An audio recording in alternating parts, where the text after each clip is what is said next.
Hello, my name is Attorney Paul Chang, and this is another session of Ask the Attorney.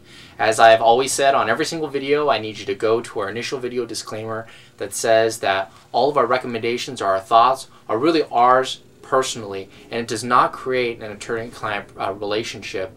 Today the question is from George in Pasadena, where our main firm is located. It says, "Dear Mr. Chang, my friend has a dog that bit someone. The dog has no prior history of biting anyone. The dog bit the person while at a party but did not puncture the skin. The person backed away from the dog, fell back, and hit his head. Now the person is suing my friend for the doctor's bills of $50,000, and it makes no sense. What do we do?" George in Pasadena. George, unfortunately, the situation with the dog bite law, it is strict liability. And what that means is that if your dog hurts somebody, it doesn't matter whether the dog had a prior history of actually biting anyone, you are strictly liable, and you are liable for the medical bills that occur. This is a very, very serious law, because I understand based upon your facts that you would think that you wouldn't be liable, especially if the dog had no prior history. However, regardless of the form or viciousness of the dog, you are strictly liable.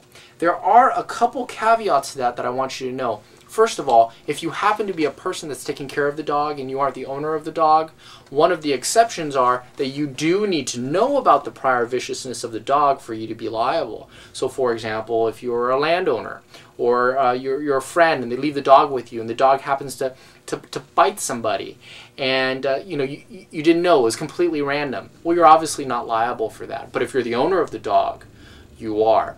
Another exception is really a consent / acceptance of the risk.